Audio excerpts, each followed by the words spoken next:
ऐसे ऐसे केस हैं जिसमें ECIR नंबर नहीं है और उनके घरों में ये लोग पहुंच के प्रताड़ित करने, बदनाम करने की कोशिश। अभी जो हमारा राष्ट्रीय महाधिवेशन हुआ छत्तीसगढ़ में, बहुत सारे पत्रकार साथी वहाँ गए भी थे और ईडी के अधिकारी हमारे पार्टी के पदाधिकारियों के यहाँ बिना ECIR नंबर के वहाँ पहुँच गए, जो कि ये नहीं कर सकते, नहीं करना चाहिए। वो तो जो वेंडर है उसके यहाँ पहुँच गए। अभी कल ही मेरे राजनीतिक सलाहकार विनोद वर्मा के यहाँ पहुँच गए। मेरे जो OSD है, जो चूँकि मुख्यमंत्री होने के नाते जो क्षेत्र में OSD नियुक्त करते हैं, जो किसी की बीमारी का, किसी का और कुछ काम है, जो दैनंदिनी आते हैं और हम लोग समय नहीं दे पाते, तो वो सारे काम वो लोग करते हैं। उसके घर में पहुँच गए, मिला कुछ नहीं, दिन भर बिठा के रखे। इसका मतलब ये है कि अब पाटन में भारतीय जनता पार्टी प्रत्याशी नहीं लड़ेगा, बल्कि ईडी और IT लड़ेंगे। हम लोग ना छत्तीसगढ़ के लोग हैं, मरने से नहीं डरते, न जेल जाने से डरते। नक्सलियों ने इतना मारा है लोगों को, हमारे प्रथम पंक्ति के सारे नेता शहीद हो गए और इन्हीं शासन काल में हुआ है। तो हम लोग मरने से भी घबराते नहीं, न लड़ने से डरते हैं। और जेल तो पहले भी भेज चुका है, विनोद वर्मा जी पहले भी भेज चुके हैं, अभी फिर से उसके घर में कल दिन भर बैठे रहे। मुझे भी भेज के देख चुके हैं। रमन सिंह ने भेजा था, 15 साल की सरकार 15 सीट में सिमट गई। दूसरे की भी शौक है तो देख ले। हम लोग जेल जाने से डरते नहीं है। संजय मिश्रा जी के बारे में तो जानते ही हैं, उनको टास्क मिला हुआ है 15 सितंबर तक के, कल 23 अगस्त था, अभी तो 15-20 दिन और बचे हैं। तो जितना वो आतंक फैलाना है वो पूरी ताकत के साथ करेंगे, क्योंकि उनके आकाओं ने एक्सटेंशन दी है, तो वो अपने आका के हिसाब से काम करेंगे, क्योंकि उन्होंने दिलाया। आगे भी कुछ मिलने की संभावना है। तो ऐसे व्यक्ति यदि काम करेंगे, ऐसे इस उद्देश्य से काम करेंगे, तो फिर प्रजातंत्र तो खतरे में है। पहले IT ने छापा डाला, फिर ईडी घुसी, अब वो कोर्ट में एप्लीकेशन लगाए हैं कि इसमें अब CBI जांच होनी चाहिए। 3-3.5 साल जांच करने के बाद सुप्रीम कोर्ट ने जांच रोक लगाने के बाद नोएडा में FIR भी होता है, और उसके बाद बिलासपुर हाई कोर्ट में एप्लीकेशन लगाते हैं कि इसकी CBI जांच की जाए। इसका मतलब ये है कि IT और ED दोनों अक्षम है और नकारा है। उन्होंने खुद स्वीकार कर लिया अब CBI जांच उन्हीं केसों में। तो कुल मिलाकर उद्देश्य ये है कि चलती हुई सरकार को किस प्रकार से बदनाम किया जाए, उसे किस प्रकार से बाधित किया जाए। एकमात्र उद्देश्य राजनीतिक है और राजनीति के अलावा कुछ भी नहीं है। छत्तीसगढ़ में यही कोशिश हो रही है कि किस प्रकार से छत्तीसगढ़ सरकार को दबाया जाए, बदनाम किया जाए, चाहे वो राजनेता हो, चाहे कार्यकर्ता हो, पार्टी के पदाधिकारी हो, या फिर अधिकारी और कर्मचारी हो। ये सिलसिला शुरू होता है जुलाई 2020 से। झारखंड चुनाव में बुरी तरह से मात खाने के बाद इन लोगों ने इसकी शुरुआत की और IT ने रेड डाला। जितने भी जिसे शराब घोटाला के नाम से प्रचारित किया गया, और इस शराब घोटाले में 2019-2020 में केक की रिपोर्ट भी है, वहाँ उन्होंने जांच भी की। उसके बाद 2.5 साल तक वो चुप रहे, चुनाव नज़दीक आते हुए, जबकि सारे कागजात ईडी को सौंप दिया गया था। सॉरी। उसके बाद ईडी सक्रिय होती है और फिर उन्हीं लोगों को बुलाते हैं और कहा जाता है कि 2168 करोड़ के घोटाले हुए। इसमें ये भी कहा गया कि होलोग्राम, नकली होलोग्राम का प्रयोग किया गया। लेकिन सबसे मज़ेदार बात ये है, ये नकली होलोग्राम का यदि प्रयोग हुआ तो जो डिस्टिलर है वही तो करेगा, उसी फैक्ट्री में तो होगा, लेकिन उनके खिलाफ कोई कार्रवाई नहीं हुई, बचत लोगों के खिलाफ कार्रवाई हुई। उसके घर में ज्वेलरी भी पाए, नगद रुपये भी पाए, किसी को जब्त नहीं किया गया। और कहा गया कि 2168 करोड़ का घोटाला हुआ और चल अचल संपत्ति 2018 के पहले के भी जब्त करने के बाद भी 200 करोड़ के आसपास की संपत्ति जब्त नहीं की गई, जबकि इस दौरान 2018 के बाद जब हमारी सरकार बनी उसके पहले जो रेवेन्यू है आबकारी की वो 3900 करोड़ की थी, अब बढ़ के 6500 करोड़ हो गया। और आरोप ये लगाया ईडी के द्वारा कि राज्य के खजाने को नुकसान पहुंचाया गया, जबकि 3900 करोड़ से बढ़ के 6500 करोड़ हुआ। और आज तक के वो 2168 करोड़ में से केवल 200 करोड़ के आसपास, वो भी पैतृक संपत्ति,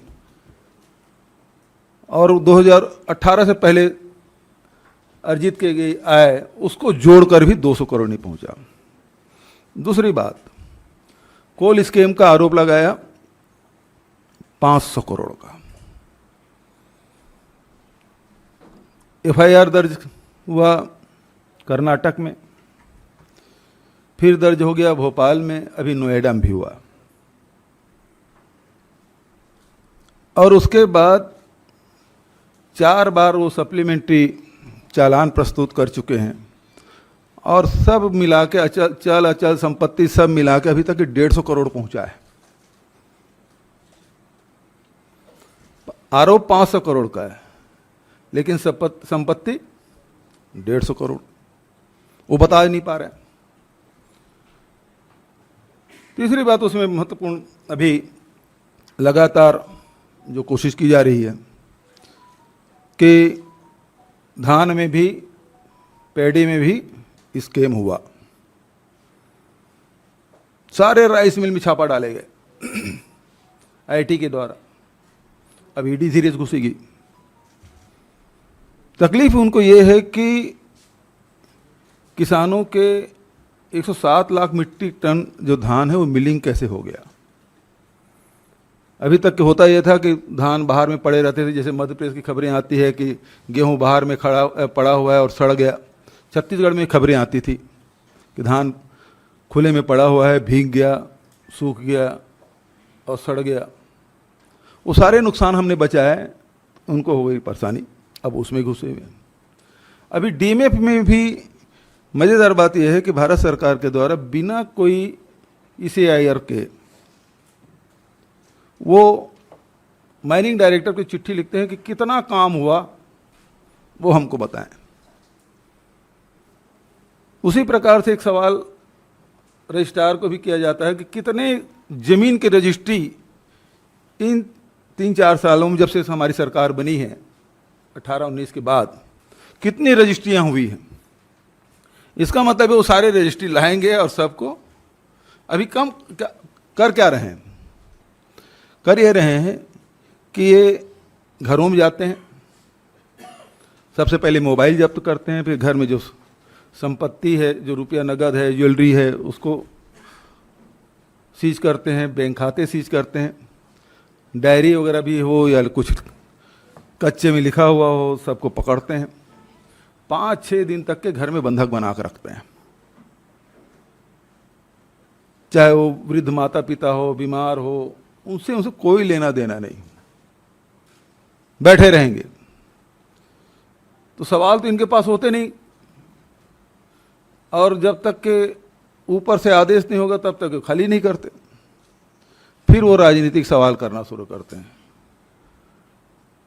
तुम्हारी क्या भूमिका है, तुम किस पार्टी से हो, तुम कितने सीट जीतने वाले हो, इससे क्या होगा, उससे क्या होगा।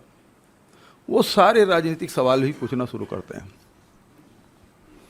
ऐसे ऐसे केस हैं जिसमें ईसीआईआर नंबर नहीं है और उनके घरों में ये लोग पहुंच के प्रताड़ित करने, बदनाम करने की कोशिश। अभी जो हमारा राष्ट्रीय महाधिवेशन हुआ छत्तीसगढ़ में, बहुत सारे पत्रकार साथी वहाँ गए भी थे, और ईडी के अधिकारी हमारे पार्टी के पदाधिकारियों के यहाँ बिना ईसीआईआर नंबर के वहाँ पहुँच गए, जो कि ये नहीं कर सकते, नहीं करना चाहिए। वो तो जो वेंडर है उसके यहाँ पहुँच गए।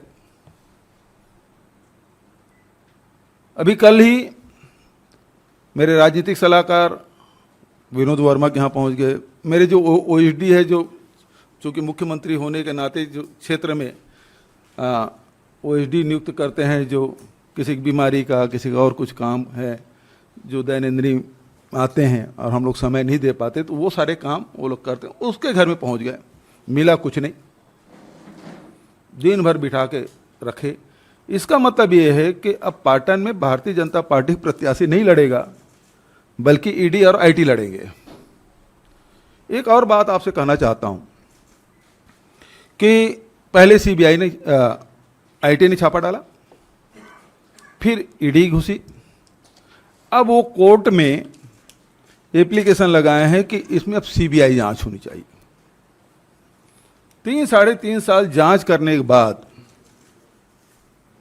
सुप्रीम कोर्ट ने जांच रोक लगाने के बाद नोएडा में एफआईआर भी होता है, और उसके बाद साथ ही वो बिलासपुर हाई कोर्ट में एप्लीकेशन लगाते हैं कि इसकी सीबीआई जांच की जाए। इसका मतलब ये है कि आईटी और ईडी दोनों अक्षम है और नकारा है।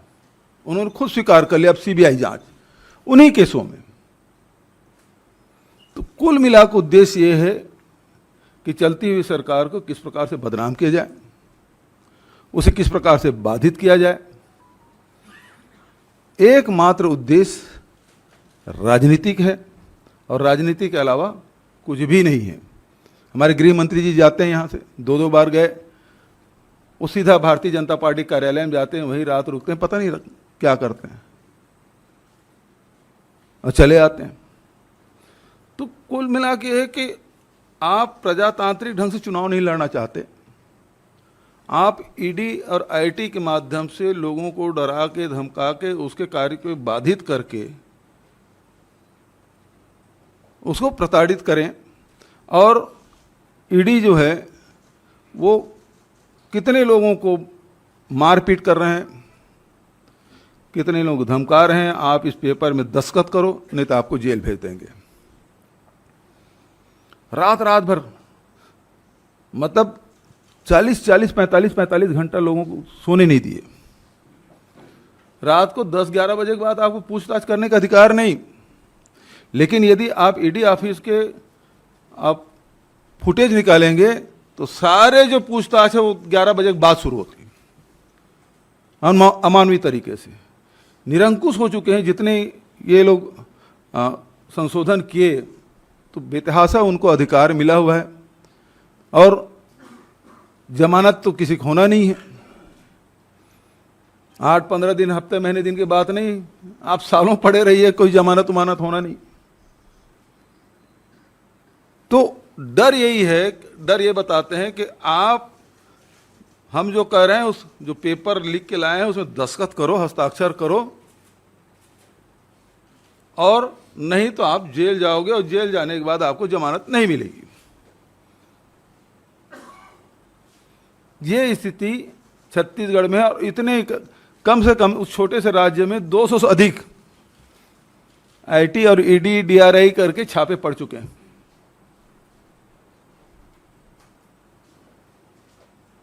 तो आज पूरे भय का माहौल है। केंद्र सरकार खुद इस प्रकार से काम करवा रही है। संजय मिश्रा जी के बारे में तो जानते ही हैं, उनको टास्क मिला हुआ है 15 सितंबर तक के। अभी तक कल 23 अगस्त था, अभी तो 15-20 दिन और बचे हैं। तो जितना वो उनको आतंक फैलाना है वो पूरी ताकत के साथ करेंगे, क्योंकि उनके आकाओं ने एक्सटेंशन दी है तो वो अपने आका के हिसाब से काम करेंगे, क्योंकि उन्होंने दिलाया। आगे भी कुछ मिलने की संभावना है। तो ऐसे व्यक्ति यदि काम करेंगे, ऐसे इस उद्देश्य से काम करेंगे, तो फिर प्रजातंत्र तो खतरे में है। सबसे बड़ी बात यह है, कोयला घोटाला और शराब घोटाला और अभी महादेव ऐप, उसके बारे में नहीं बोल पाया मैं। तीनों में एक समानता ये है कि शराब घोटाले में डिस्टिलरों की गिरफ्तारी नहीं हुई, उसके धर पकड़ नहीं किया गया, उसकी संपत्ति की जब्ती नहीं की गई, बल्कि ये सुनने में आया है कि भारतीय जनता पार्टी के बड़े नेता के द्वारा दिल्ली और बॉम्बे के भारतीय जनता पार्टी के नेताओं से संपर्क किया गया और उनके बाद उसके अभय मिलने के बाद उसको उसकी गिरफ्तारी नहीं हुई, नंबर एक। दूसरी बात, जो महादेव ऐप में अभी जो सट्टा चल रहा है उसमें हमने पूरी कार्रवाई की, मेरे पास सारे पेपर हैं कि कितने करोड़ रुपए की संपत्ति हमने जब्त की, कितने लोगों की गिरफ्तारी की और कब से हम लोग कर रहे हैं। अचानक घुसे और जो राजनीतिक उद्देश्य के लिए वो लोग कार्रवाई करना शुरू कर दी। जो महादेव ऐप के हमने तो लुक आउट सर्कुलर भी जारी किया हुआ है, उसमें कोई मदद नहीं कर रहे हैं। मतलब जो जिसके लिए काम हो रहा है उसकी गिरफ्तारी की बात नहीं हो रही। कोयला खदान में जिसके लिए कोयला खदान चला रहा है उससे पूछताछ नहीं हुई, जबकि वो चीख के कह रहा है कि मैं इसके लिए काम करता था। शराब घोटाले में भी वही, तीनों में एक समानता है। जो मुख्य आरोपी है या जिसके लिए जो सबसे लाभार्थी है सबसे बड़ा, उसके खिलाफ ईडी आईटी कोई कार्रवाई नहीं कर रही। और मजेदार बात यह है कि चिट फंड घोटाला हुआ, उसमें मैंने भारत सरकार को चिट्ठी लिखा, भाई हजारों करोड़ रुपए छत्तीसगढ़ के लोगों को पैसा डूब गया है, हम लोग हमारी सीमित दायरा है, मनी लॉन्ड्रिंग हुआ है, दूसरे राज्यों में संपत्ति बनाई गई है, उसके लिए आप मदद करें। तो आज तक कोई जवाब नहीं आया है। ये तो भारत सरकार का रवैया इस प्रकार से। देखिए, सभी राजनीतिक दल एक बार गए तो उन्हें कहा गया कि हम सबको रिलीफ नहीं दे सकते, यदि केस टू केस कोई आए तो उसको रिलीफ मिलेगा। और निश्चित रूप से जैसे अभी जो लीकर वाले मामले में कोर्ट से रिलीफ भी मिला कि फर्दर इन्वेस्टिगेशन नहीं कर सकते। उसके बाद भी ईडी ने खुद एक एजेंसी है और वो एफआईआर की है नोएडा में। मैं आपको और बता देता हूं कि 200-250 की टीम जाने वाले आईटी की, वो पूरे छत्तीसगढ़ में छापा डालेगी। तो ईडी आती है तो आईटी जाती है, आईटी जाती है तो ईडी आती है। हमारे यही क्रम चल रहा है और वही काम कर रहे हैं। मार पीट के, जैसे कहते हैं ना, बंदर को बोरे में पकड़ लिया उसे पीट रहे हैं, बोल तो कुत्ता है। तो हमारे यहाँ स्थिति जबरदस्ती मार पीट के लिखवा रहे हैं कि हाँ तुमने ये गलत किया है और तुमने इसको पैसा दिया है, लिखो, इस राजनेता को दिया हो, इस अधिकारी को दिया हो, इसको नाम लो। यही चल रहा है। और ये बात छत्तीसगढ़ के लोग सब जान चुके हैं कि जितना ये रेट डालेंगे उसकी सीट और घटेगी। वैसे 15 सीट है, अभी तो वर्तमान में 13 ही सीट बची है और ऐसे करते रहेंगे तो 13 सीट भी मुश्किल होगा।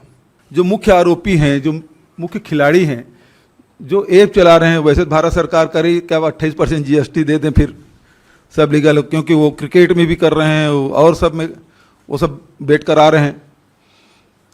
तो उनको पकड़ने के बजाय केवल राजनीतिक जिससे लाभ मिल सके भारतीय जनता पार्टी को, उन पे आप कार्रवाई कर रहे हैं। आपका उद्देश्य जनता के पैसे बचाना नहीं है, आपका उद्देश्य ये है कि अपने आका को खुश करने के लिए राजनीतिक द्वेषवश कार्रवाई करना है। मेरे जो खनिज विकास निगम का अध्यक्ष है, बिना ईसीआईआर नंबर के दिन भर बैठे रहे उसके घर में।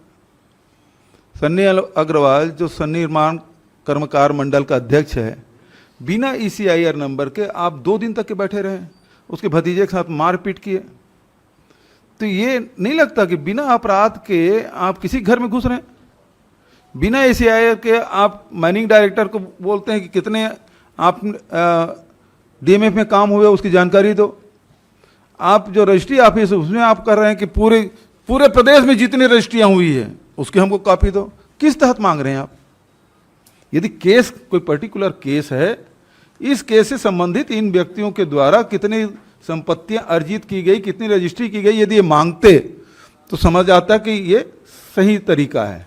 लेकिन पूरे प्रदेश में चाहे कोई भी खरीदे हो, उसकी संपत्ति की जानकारी मांगो, तो आपका महिला फाइट इंटरेस्ट नहीं है। देखिए, हम लोग ना छत्तीसगढ़ के लोग हैं, मरने से नहीं डरते, न जेल जाने से डरते। नक्सलियों ने इतना मारा है लोगों को, हमारे प्रथम पंक्ति के सारे नेता शहीद हो गए और इन्हीं शासन काल में हुआ है। तो हम लोग मरने से भी घबराते नहीं, न लड़ने से डरते हैं। और जेल तो पहले भी भेज चुका है, विनोद वर्मा जी पहले भेज चुके हैं, अभी फिर से उसके घर में कल दिन भर बैठे रहे। मुझे भी भेज के देख चुके हैं। रमन सिंह ने भेजा था, 15 साल की सरकार 15 सीट में सिमट गई। दूसरे के भी शौक है तो देख ले। हम लोग जेल जाने से डरते नहीं हैं। यहाँ तक कि कोयला की बात है, जितने कोल वासरी है सब जगह हमने रेड डाले, जो आवश्यक कार्रवाई हमने की, जितना फाइन हो सकता है वो हमने किया और जिसके सही पाएगा उसको रिलीज भी किए। पहली बार हुआ है भारतीय जनता पार्टी, बता दे 15 साल में कुछ किया हो दूसरी बात यह है, मैंने कहा, आप मेरे उत्तर को आपने ठीक से सुना नहीं है। कोयला घोटाले में जिसके लिए वो काम करते थे उसके बारे में लिख के भी दिया, वो कॉपी है मेरे पास, लेकिन आज तक उसे पूछा नहीं गया है, क्योंकि मैं नाम बताऊंगा तो छपे हुए भी नहीं, मैं जानता हूं, इसलिए केवल इतना ही बोल रहा हूं। जनता जान चुकी है कि भारतीय जनता पार्टी कहीं नहीं है मैदान में, छत्तीसगढ़ में तो बिल्कुल नहीं है, और जितने भी कार्रवाई कर रहे हैं उससे लोग, चाहे उद्योगपति हो, व्यापारी हो, अधिकारी हो, कर्मचारी हो, राजनेता हो, कार्यकर्ता हो, ये सब भारतीय जनता पार्टी कलई खुल चुकी है। ये जितना करेंगे उतना उनको नुकसान होगा। अरुण साहू जी के बयान आप देखेंगे, अब मोदी जी की बात नहीं करते, वो बुलडोजर की बात करते हैं, योगी जी की। तो भारतीय जनता पार्टी के नेताओं को विश्वास नहीं है मोदी जी की लोकप्रियता पर, अब वो योगी जी के सामने कर रहे हैं। मध्य प्रदेश में देखिए बुलडोजर चला रहे हैं, अरुण साहू जी वहाँ प्रदेश अध्यक्ष, वो कहते हैं हम बुलडोजर चलाएंगे, मतलब मोदी जी के लोकप्रियता पर उनको अब विश्वास रहा नहीं। और मोदी जी के लोकप्रियता पर इतना विश्वास है तो ईडी आईटी क्यों भेज रहे हैं भाई, प्रजातांत्रिक ढंग से चुनाव होने दो। सबसे बड़ी बात यह है, आप सही कह रहे हैं कि छत्तीसगढ़ में उनको आना नहीं है, पहले भी हमारे 71 सीट हैं, उनके पास 9 सीट हैं। वो दरअसल बात यह है कि वहाँ के खदान पे उनके मित्रों की नज़र है, और जो छत्तीसगढ़ कांग्रेस की सरकार है उसके बीच में है, और इस कारण से अपने मित्रों को लाभ नहीं पहुंचा पा रहे हैं। इस कारण से ईडी आईटी का छापा लगातार पड़ रहा है। कोयला के बारे में जब आपने पूछा, कोयला में घोटाला हुआ है, तो छत्तीसगढ़ के 85% जो कोयला खदान है वो ACCL के पास है, मतलब भारत सरकार के जो उपक्रम है उसके पास है। एक भी अधिकारी पूछा गया है क्या? उसके सुरक्षा अधिकारी हैं, यदि कोयला चोरी हुआ है, वसूली की गई है तो उसके अधिकारी हैं, है ना, सिक्योरिटी है ना, वहाँ अधिकारी हैं, उससे क्यों पूछताछ नहीं है भाई कैसे कोयला चोरी हो गया, कैसे यहाँ से वो पैसा वसूली किया जा रहा है? किसी से पूछा है? नहीं पूछा है, तो फिर घोटाला कहाँ से हो गया? और जो सारी संपत्तियाँ चीख चीख के कर रही है, सारे संपत्ति को 4 बार आप सप्लीमेंट्री चालान प्रस्तुत कर चुके हैं, तब भी 150 करोड़ नहीं हो रहा है। तो इसलिए सरकार को बदनाम करने को, घोटाला उटाला हुआ नहीं है। रायपुर में अखिल भारतीय कांग्रेस कमेटी का महाधिवेशन हुआ, बहुत सारे पत्रकार मित्र भी गए थे, हिंदुस्तान भर के हमारे डेलीगेट आए थे, PCC AICC डेलीगेट। उसी दिन रेड डाला गया, और बिना ECIR नंबर, समझ रही ना, बिना ECIR के, मैं नाम भी ले रहा हूं, गिरीश देवांगन जो पूरा व्यवस्था देख रहे थे, सन्नी अग्रवाल व्यवस्था देख रहे थे, उस राम गोपाल अग्रवाल वो व्यवस्था देख रहे थे, उसके घर में छापा डाला गया। तो आपका उद्देश्य क्या था? महाधिवेशन को असफल करना चाहते थे, ठीक है ना। विनोद वर्मा जी मेरे राजनीतिक सलाहकार है, राजनीतिक कामों को देखते हैं, कार्यकर्ताओं को प्रशिक्षण देने का काम करते हैं, पूरी रणनीति भी बनाते हैं, सब हो रहा है। यदि विनोद वर्मा को डिस्टर्ब करोगे तो हमारे सारे कार्यक्रम डिस्टर्ब होंगे। और मज़ेदार बात यह है कि भारतीय जनता पार्टी के लोग पहले बयान देते हैं और वैसी कार्रवाई होती है, और उसका जो प्रेस विज्ञप्ति है वो भी हूबहू वही शब्द भी आगे पीछे नहीं होता, ऐसी विज्ञप्ति निकलती है।